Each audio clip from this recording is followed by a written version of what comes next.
get a cat. Set the hook on smallmouth bass, and then you'll understand. Gotta get your hands on a Shimano reel and a G-Loomis round. I bet you like what you feel. Step on the deck, give it a whirl. Hello, welcome to my world. What's going on Facebook and YouTube Live? Welcome to this episode of On Another Line Live. You guys know how I am. I am Tyler Waller. I'm joined with some hammers for this episode tonight. We're going to be talking fishing, answering your questions.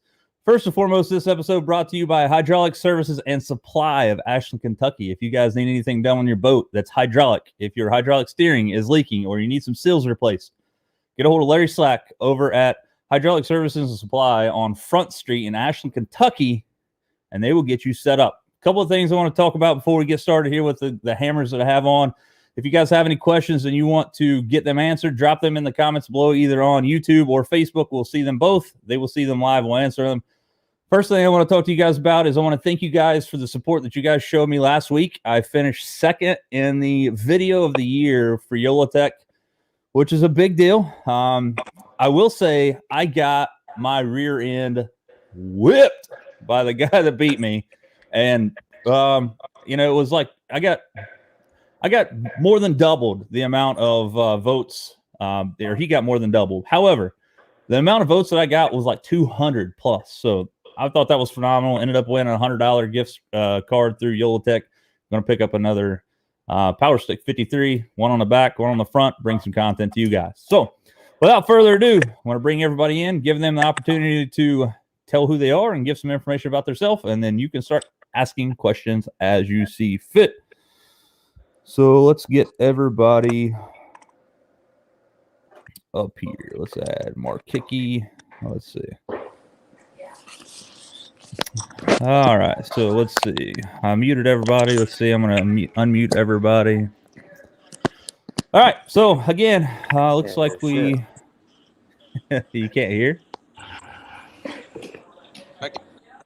Do you have your headphones? You don't have your headphones in, right?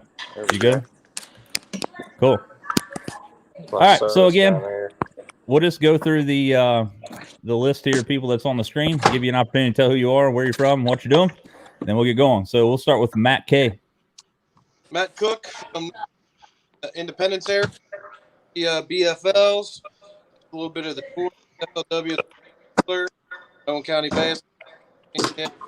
John, well, actually, I don't ever there. I never saw him, but Richie Young, those guys, and done pretty well. Just taking a little bit of hiatus after having 3 kids in 2 years. All right, and Luke Schmitz. Yeah, Luke Schmitz. I'm in Alexandria, Kentucky. Gonna be making my BFL Mountain Division debut this year, so we'll be co-angling that and looking forward to learning a lot and getting my feet dirty in that side of it. So looking forward to it. Sweet, man. Thanks for joining us. Mark Hickey. Yeah, I can't hear you, Tyler, but I'm sure I'm next.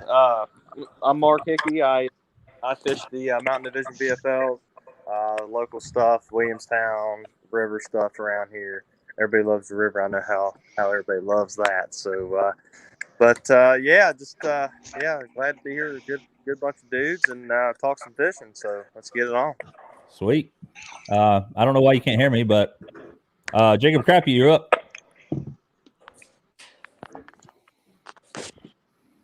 I think Jacob's frozen. We'll come back to Jacob. Back to you, Sean. Sean Weeda. I own Weeda's Marine. I'm out of Walton, Kentucky. Fished this area my whole life. Fished BFLs. I was fishing some opens and stuff, but it got, like I think somebody else was saying there, I've had 3 kids. Yeah, I'm Jacob from around Chillicothe area. Fish the Kentucky Bass Nation. Jacob, are you on like dial up over there? What's going on, bro? Can you hear me now? I can hear you now. It was that headset, yes. I had to do away with the headset. All right, so yeah. All right, so go ahead. I'm from Chillicothe area. fish the Kentucky Bass Nation. Also help direct for the region there. Fish anything here around Rocky Fork, Paint Creek, the Ohio River. Sweet. Sorry, Sean, we got you cut off now. Go ahead, man. No, it's good. Sean Weeda, I own Weeda's Marine out of Alexandria. I live in Walton, Kentucky. They're a little further south.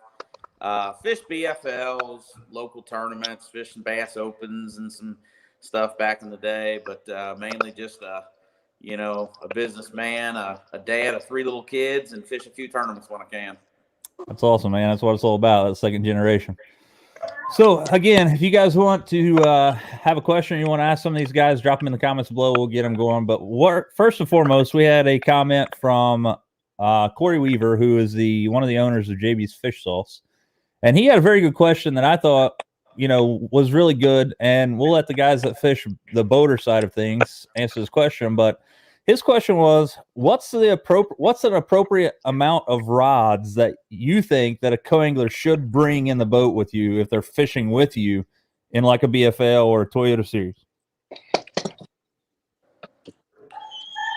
So, Matt, we'll go ahead and start with you. I know you fish the boater side now. Boater side to be my first.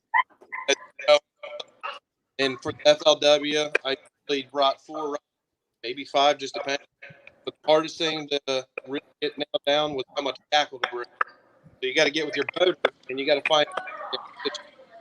Are we fishing the mouth of the creek? Are we going way back fishing skinny water? That narrows down rods, what tackle you're going to bring down with you, and how much is going to be able to fit the boat. I actually had a guy for the creek. I brought all my tackle, and he said it was fine, but he had to change props. He said, "Get on point." National anthem. Wow. Yeah. So, all right. So let's see.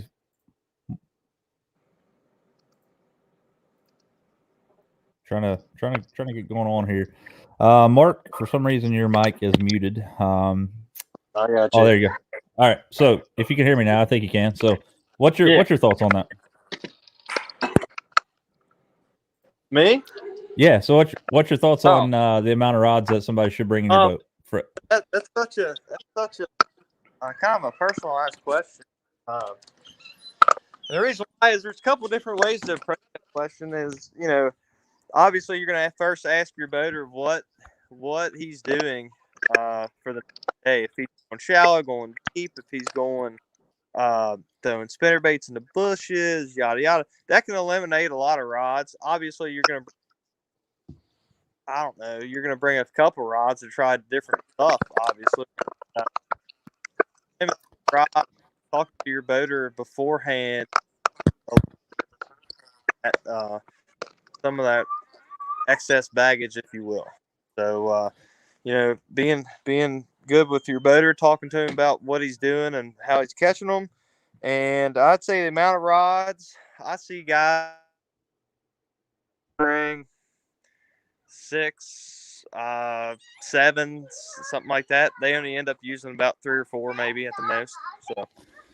Yeah, so that's the thing. Like I fish as a co-angler, so I could say this for personal preference and personal use. It's funny though, because like I've been fishing, as a co-angler, and I have this rule: if it fits in my rod mule, it goes with me.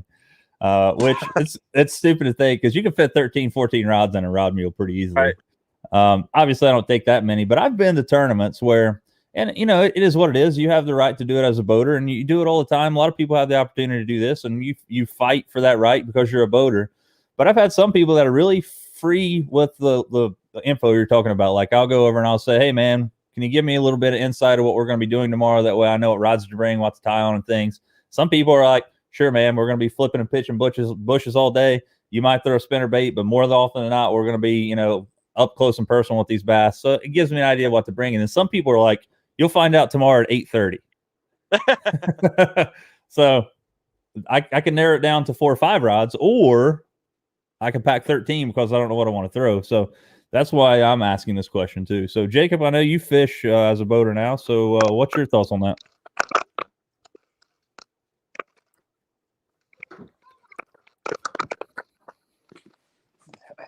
It don't really make a difference to me. They can kind of bring whatever they want, but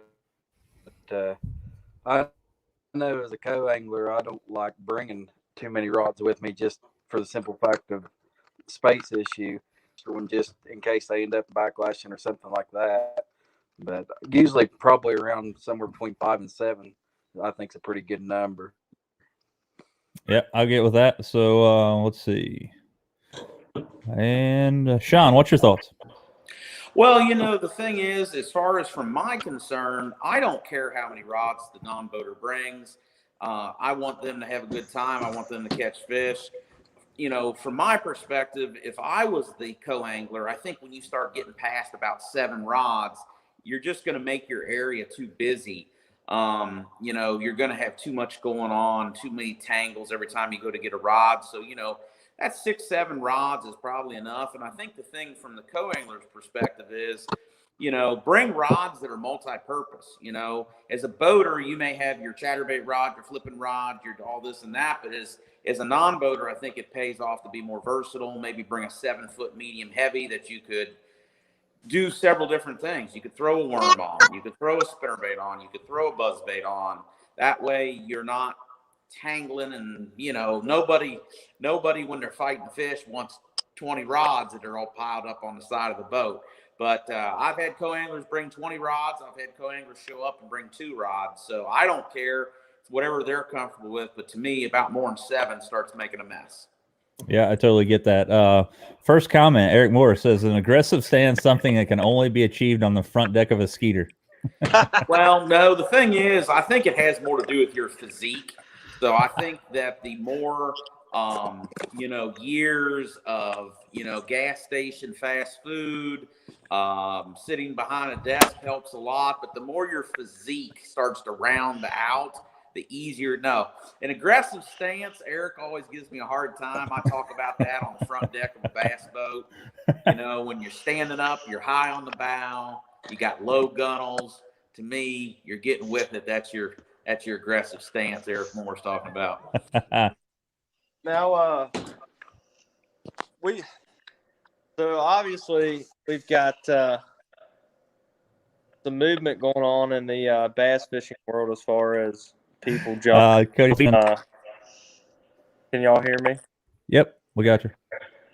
But the bass fishing world, there's a bunch of jumping from FLW to MLF. Well, I mean, I guess it's the same thing now. But bass and yada yada. What do you guys think?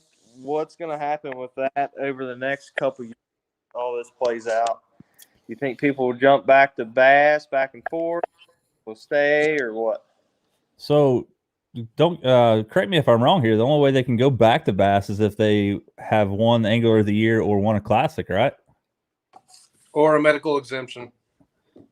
Okay, so that makes sense. So well, they signed a 3-year contract, didn't they? And then you have to go through the elites again to get, or go through the opens again to get back to the elites. Not right? all of them. Some of them who won a classic or Angler of the Year, like he was talking about, you can come straight back to it.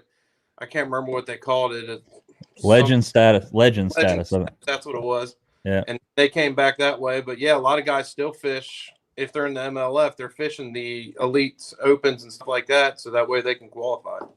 Right. Yeah, guys, first and foremost, I am muting your mics when you're not talking. It's easier for you to unmute yourself. So before you start talking, make sure you unmute yourself, which I'm hearing everybody, but I want you to know what's happening there. And then when you get done talking, mute your mic. That way it seems to work out better that way.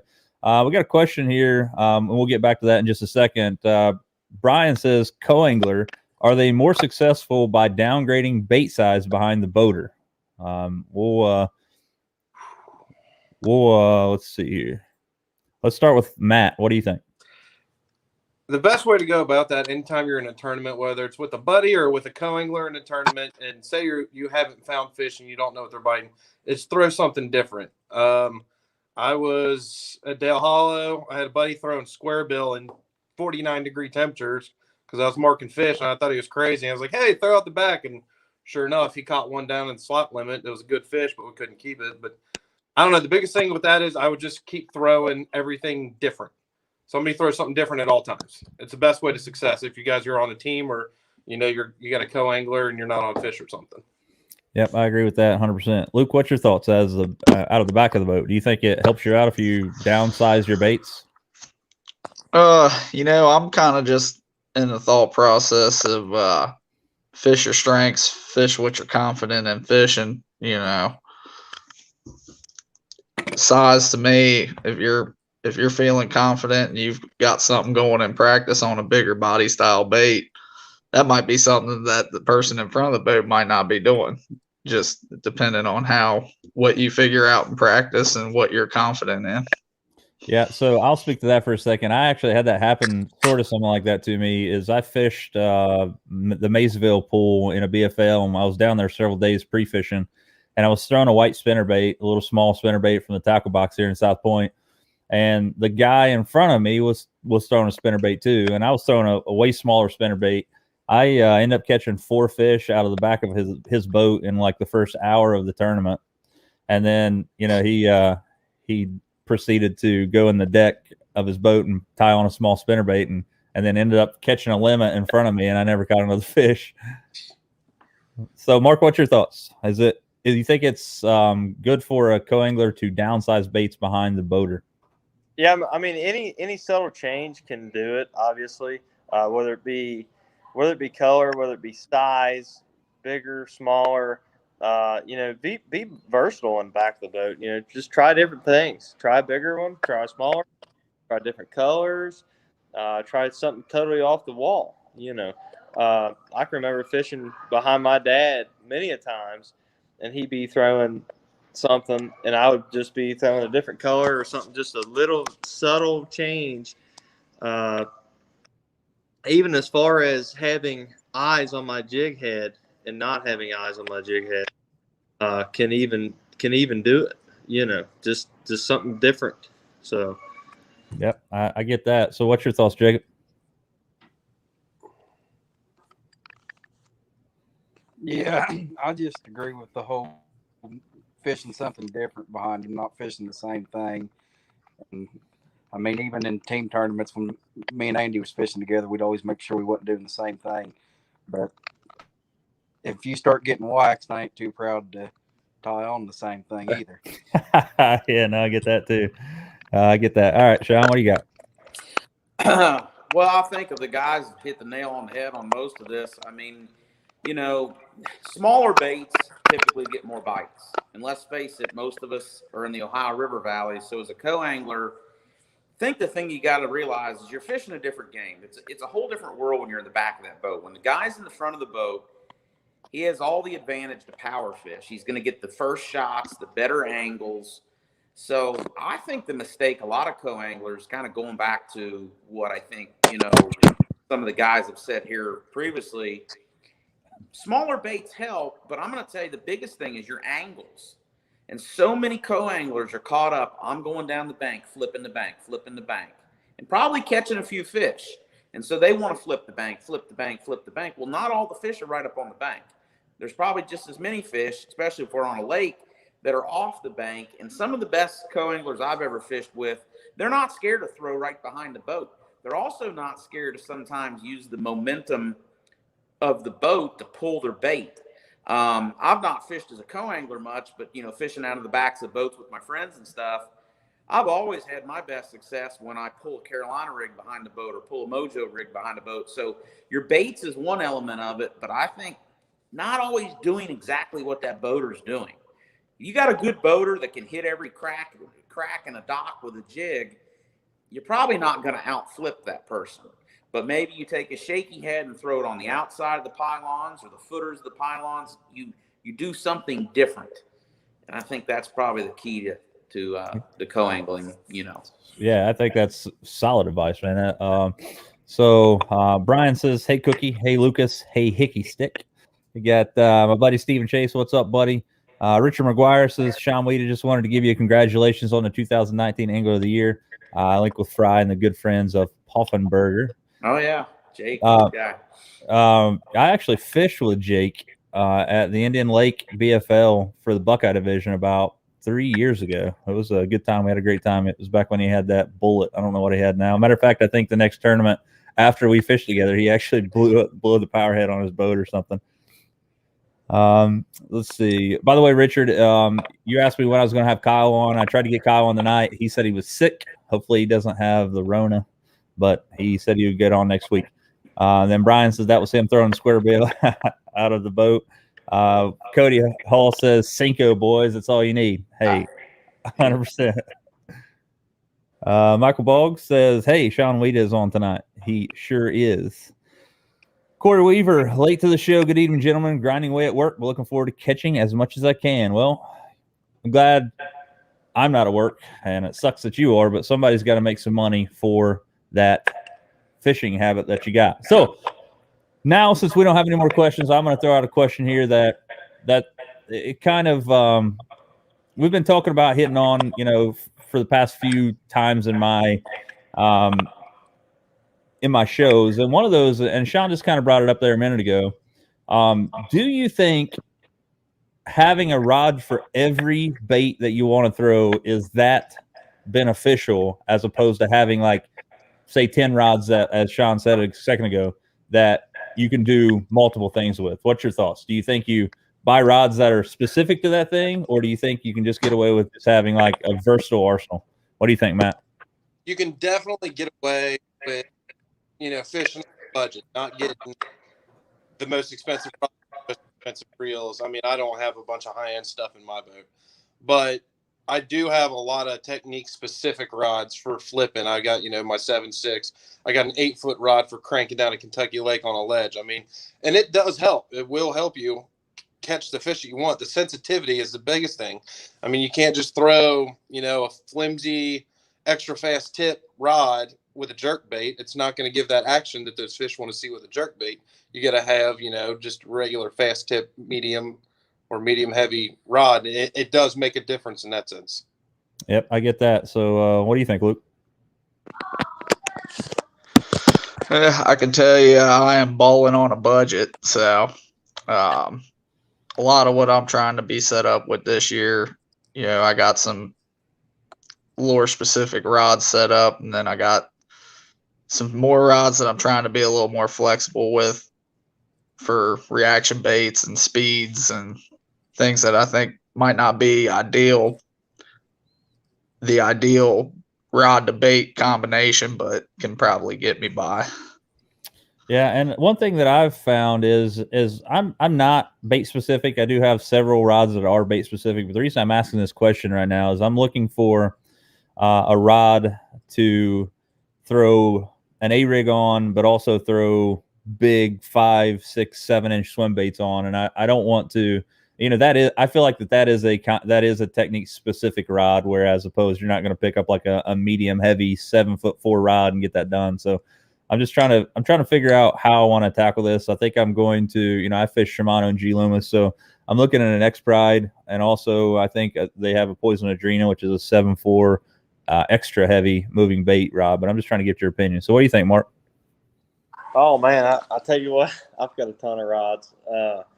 Having the bait specific rod does help, and it does give you a slight advantage. Obviously, there's a reason for that they made that rod to go with that lure, okay? Because obviously the action that it's going to put off, and then the performance when that rod loads up.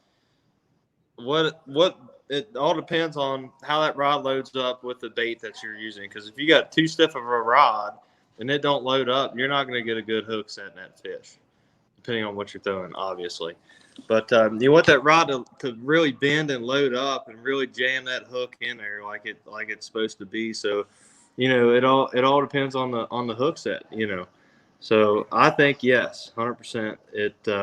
I would definitely have a bunch of rods that are lure specific.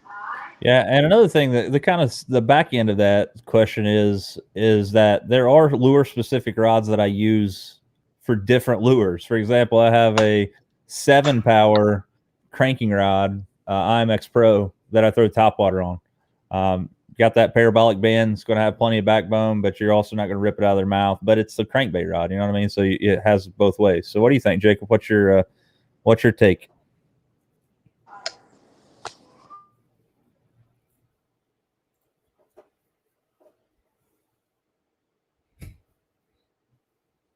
Earth to Jacob.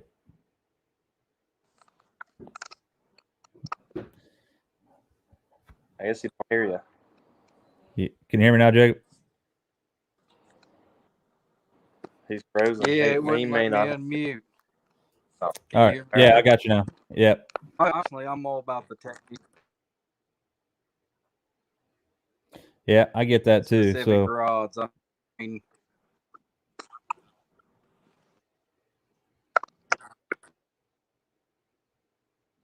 yep. So Jacob says he's up for the technique specific rods. All right, Sean, what's your take on that? Yeah, I know you touched on it a little bit earlier, but you're muted there, Sean. I got you now. You're good. I'm sorry. No, you're good. Sorry. You know, from the boater standpoint, I'm pretty technique specific. To me, there's 4 or 5 rods that are very specific, okay? And then you can kind of use a lot of multi-purpose. So the number one rod to me that's got to be very specific is a flipping stick. And I've touched on this before. Anybody that listens to me, you got to have a parabolic flipping stick. I mean, it doesn't matter what brand. Parabolic, meaning that the flipping stick bends not just at the tip, it's more throughout the whole blank. There's only a handful of companies that even make them. It's very important with pulling fish out of brush, your line not going slack. So your flipping stick needs to be specific. The other rod that's very important is whatever you're cranking with. Some people like a slow composite graphite, moderate cranking rod. Some people like a glass cranking rod. I prefer pure glass or glass composite. To me, the whole key there, again, is that composite or that parabolic or moderate bend.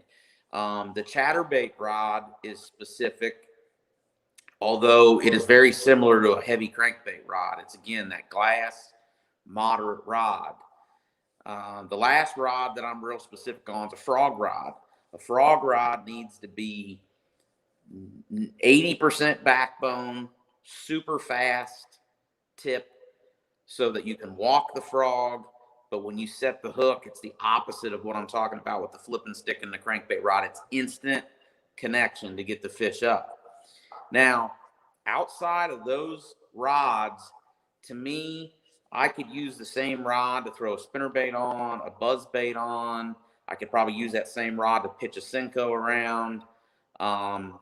And a lot of it's personal preference with any of this. But those few rods I mentioned, I'm very specific on. I think you need to, if you were doing a co-angler, you could probably use the chatterbait and the crankbait rod as the same rod.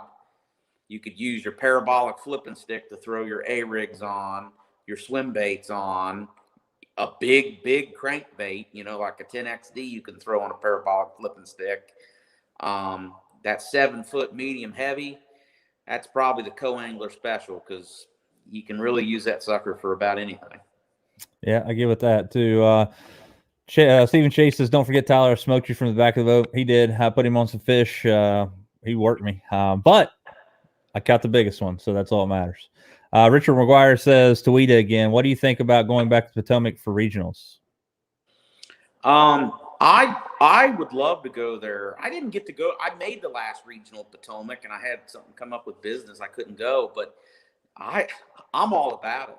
You know, I hated going to Kentucky Lake year after year after year, and the same, you know, 2 out of the same 5 people made the All-American for 10 years. Good for them because they had Kentucky Lake figured out.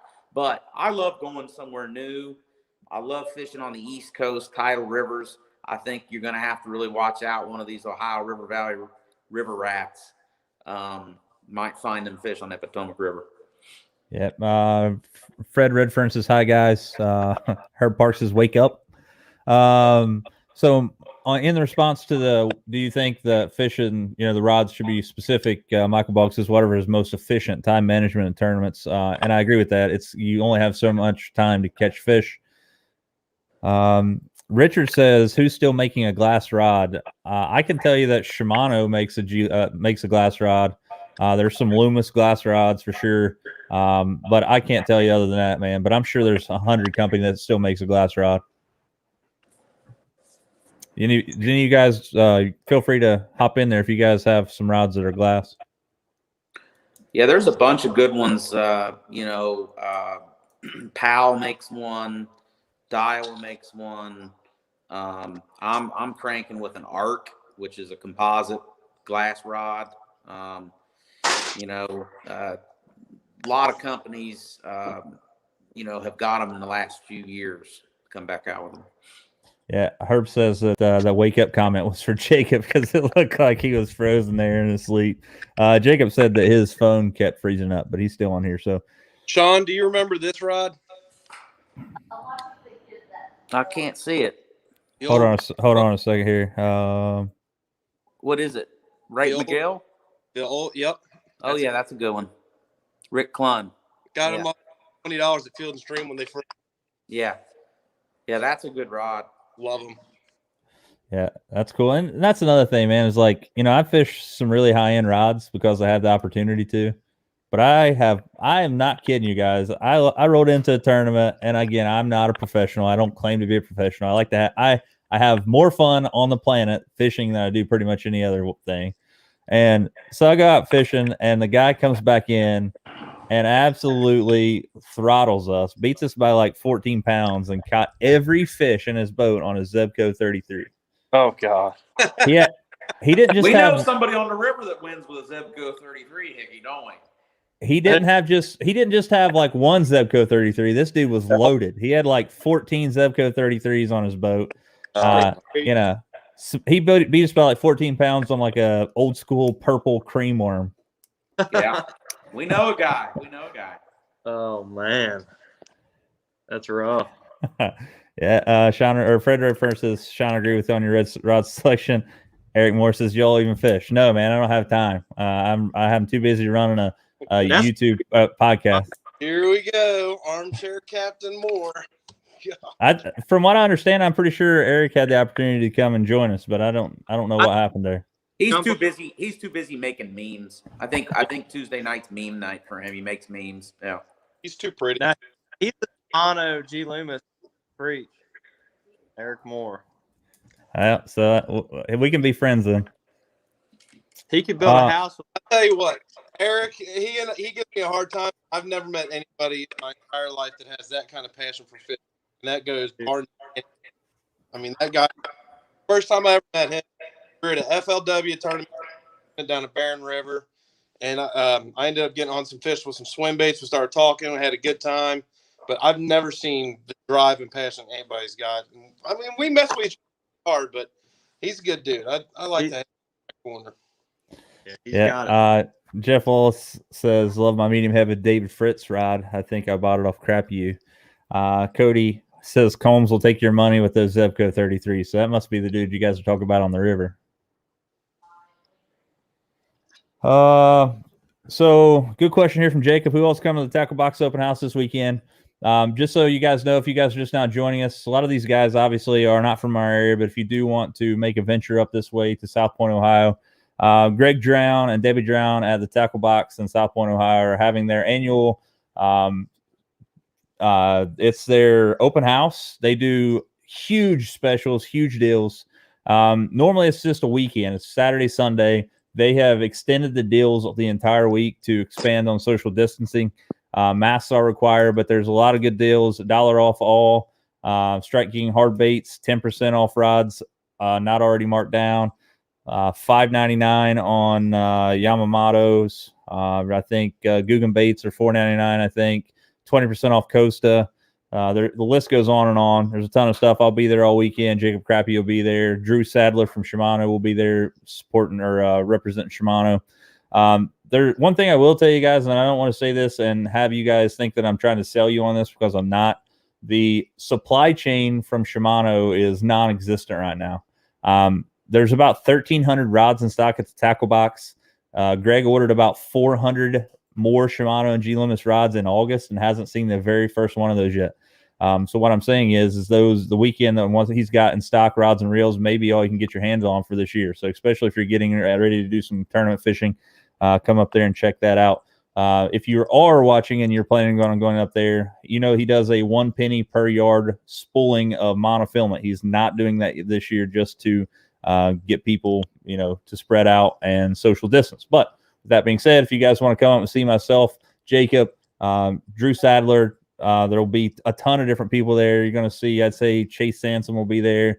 I know Casey Kelly's going to be there. Eric Davison, Nate Witt will be there on Saturday. There's going to be a ton of us coming up. Have some fun with us. Mark Shannon, haven't fished Patoka Lake in years, but would love to go back. Have any of you guys been in the last 5 years, and what kind of success did you have? I have never even heard of that lake. Has anybody ever heard of it? Nope. Let's see. Hold on a second. All right, Sean, you say you have heard of it?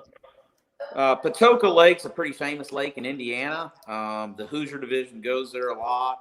It's a cyclic lake. It has, I have not fished it in the last 5 years. I used to fish it all the time, and it was a really good bass. You either could fish the weed main body of the lake, where you could do everything from Carolina rig to rattle trap in early spring, basically fish like a reservoir, or you could go up the river and you basically were in shallow water, cranking little, points and flipping little standing timber stobs. Haven't been there in 5 years, though. Don't know if it's any good anymore. I think it might be a little in a decline compared to what it was. Yeah. All right. Does anybody else have any information on that lake? I don't think so either. All right. So let's throw out a crazy question here. What's one bait that you used to catch fish on that's no longer made anymore? So, Matt, what you got? Ooh, that's tough.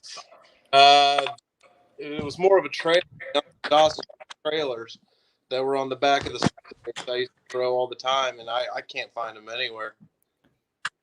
Yeah. So mine is, and it's not even really that old. The most fish I've ever caught in my entire life in one day was on a KVD 1.5 square bill, but it was in a collar called Copper Crawl, and it was like a red and green crawl pattern that was backwards. It was the ugliest crankbait on the planet.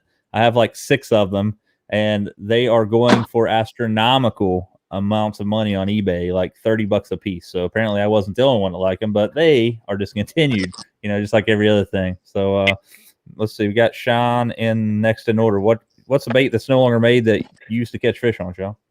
Well, I'll tell you what, I'm going to get laughed out of here, but I'm serious as a heart attack. It was made by Strike King. And remember when they used to have, well, I don't know what it was called, all the pork rinds. It was called Strike Rind or something like that. But they had the Porco.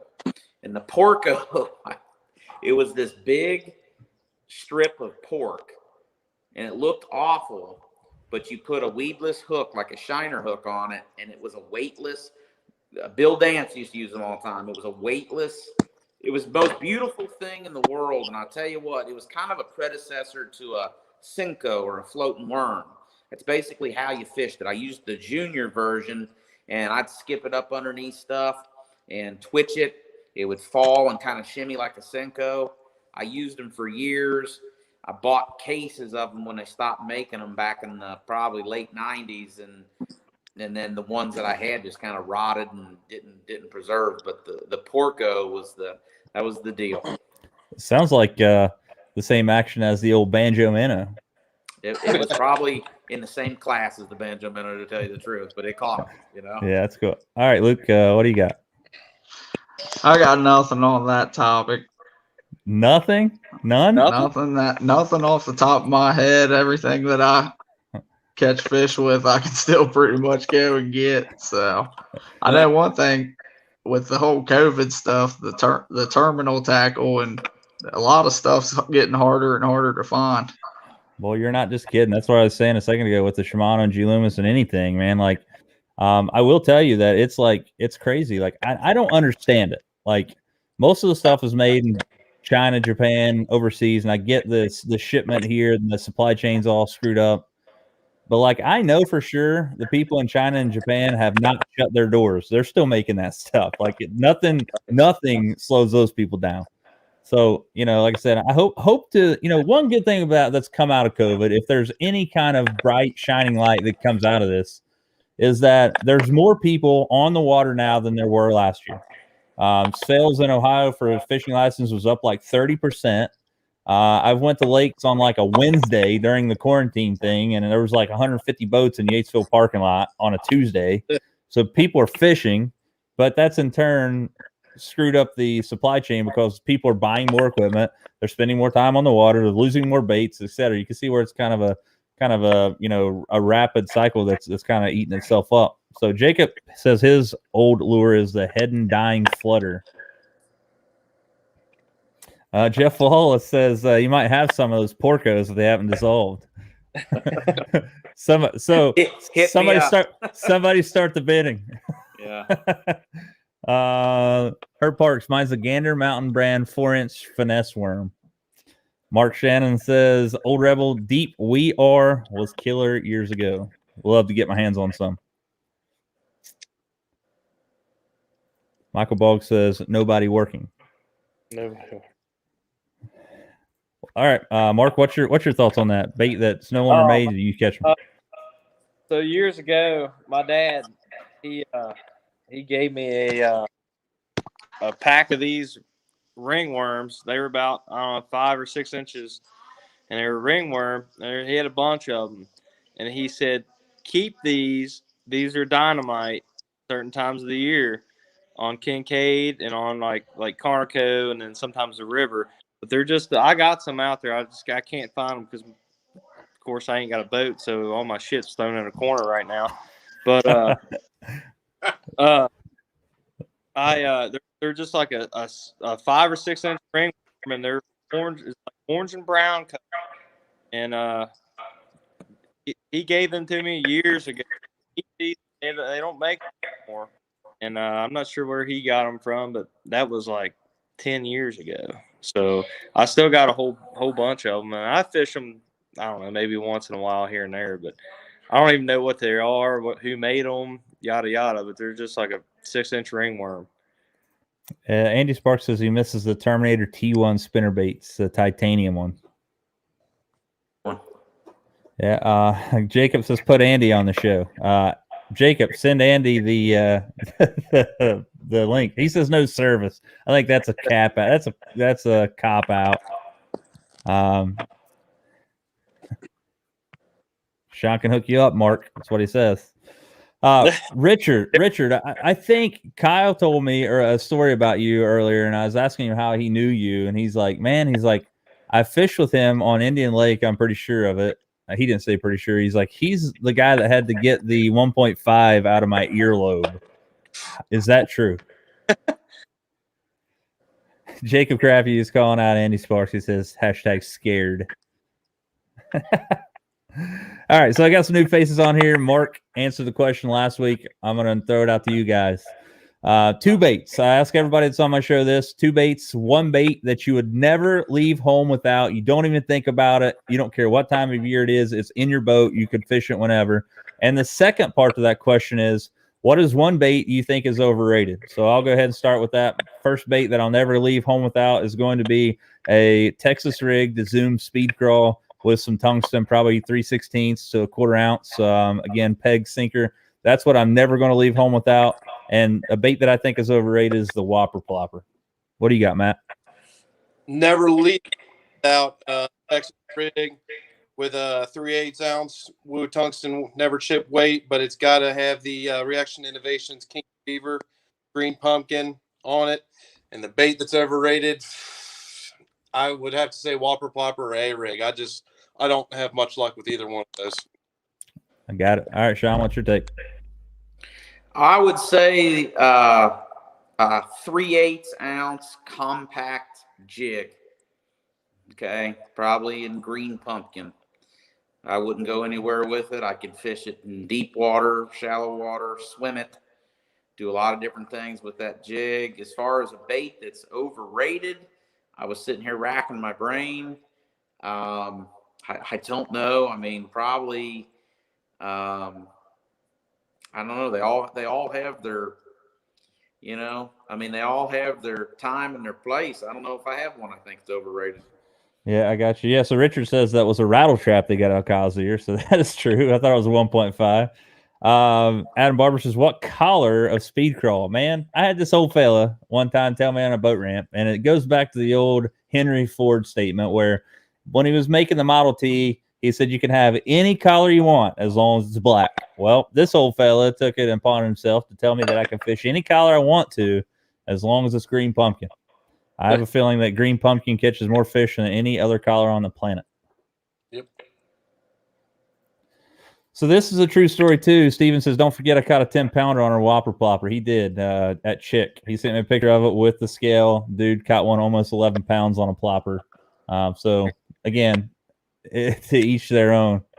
So we'll get back to that question. My question in just a second. We'll get with Luke with that now. But we have I'm sorry if I mispronounce your name here, Chris. Chris Bazio, I believe. What kind of buzz baits do you guys use? I use a buzz bait called the Little Squeak Buzz Bait, made by Greg Drown at the Tackle Box. What do you got, Matt?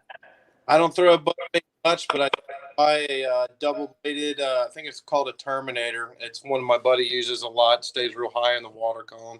I mean, it really, for some reason, having two of them going at the same time, just he catches them all the time. It's the only reason I bought it. Gotcha. All right, Sean. I'd use an Accent Jacob Wheeler buzz bait, and 90% of the time I got a horny toad. The skirt's off, and I've got a horny toad on the buzz bait. Gotcha. All right, Luke. Hold on a second here. You're still muted, man. I like to throw the Strike King. I like to throw it with actually a little 3-inch curly tail grub trailer on it. Get down. What do you think, Mark? Man, I've got some. I'm a buzz before. I've got all kinds of buzz. I like a dual blade for one. I've got. There was Terminators. I like the Terminators. There was one. It was a custom guy.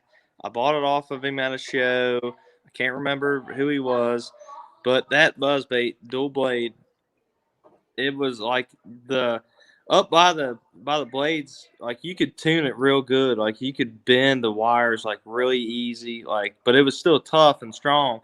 And man, you could really make that thing throw some water and actually act right. And if you throw buzzbait enough, you're going to find a buzzbait or two that just won't run right. They'll walk side to side or something, or they'll do something crazy, and you're like trying to bend the blades and bend this, and they still walk crazy. Well, I can't remember. I have to go look. I can't remember who it was. I bought two of them off of him, but man, I can really tune that thing in where it's going to run straight, and it's going to just chuck water and just run perfect. So definitely cool. Sure. Do you guys run a trailer hook on your buzz baits? Yes. 100%. All the time, every day. Yeah, I'm with you. I have to run a trailer hook. So Richard McGuire says he likes the Timmy Poe, but he thinks the hook is too close. That's why I think that you probably can fix that if you run a trailer hook there. Jeff Wallace says small two blade. All right, so let's get back to the original question. We left off with Luke there, and that was a bait that you'll never leave home without, and a bait that you think is overrated. A bait that I'm never going to leave home without, I got a big chunk of Tackle Box donated to them, is baby brush hog, anywhere from quarter to half ounce tungsten weight, Texas rigged. That's my go-to. One of all of us boys around here, if you ain't got a flipping stick set up, we're pretty much lost. So, yeah, I gotcha. So I asked Mark last week, but we'll go ahead and ask you again. So, what was your two baits? First off, we have to call Mark out on this from last week. Mark said he doesn't throw a crankbait. No, hardly ever. I'll throw it like times and down. I don't act like literally need to check my temperature if I throw it more than 5 times because I'm sick. Yeah, that's classic. Black and blue jig is my go-to. Everybody knows me. It knows me. That's what I've got in my hand. God, 80% of the time is a black and blue jig, unless the wheels come off and they're biting something crazy, But black and blue jig for sure. Yep. Michael Bog says tackle box Buzzbaits are the best ones. I agree with that, guys. I'm biased because I fish the crap out of him and he builds them. I think a key to a buzzbait that runs well and throws a lot of water and the squeak that a lot of people search for in buzzbaits, I think the biggest key to that is a light wire. You get something too heavy, you're not going to get the squeak and you're not going to be able to tune it like you're talking about. Red Fern says Ohio Black and Blue half-ounce jig overrated is the A-rig out of the Ohio Muddy River. The game changes. You're right. Mark Shannon, overrated for me is the Spro Little John, only caught catfish on them. Herb Parks says Big Daddy's Baits is one of the best sounding buzz baits I've ever heard. Big Daddy's Baits is also the same company that Chris Malone just won the championship on. I'm pretty sure. Not the buzz bait, obviously, but his, I can't remember what it's called now. The tail spinner. You went on a tail spinner? Yeah, it's a tailspin, but I can't remember what he calls it. It's called a booger spin, I think.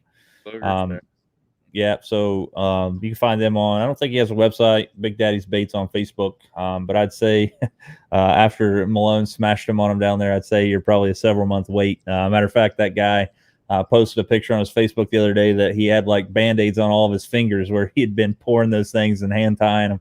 So I'd say he's probably been, So there we go. Everybody's hitting me up here.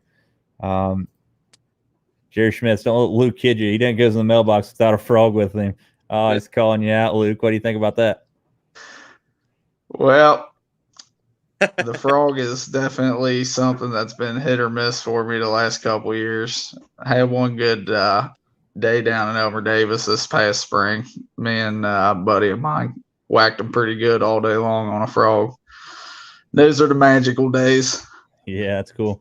All right, guys, we're about 51 minutes in. You guys know I like to keep these shows for about an hour long. I'll give you guys a couple minutes here to drop a couple more questions. We'll try to answer them as we see coming in.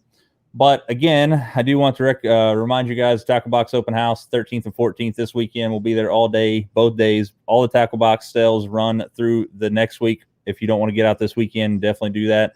Also, this episode is brought to you by Hydraulic Services and Supply in Ashland, Kentucky.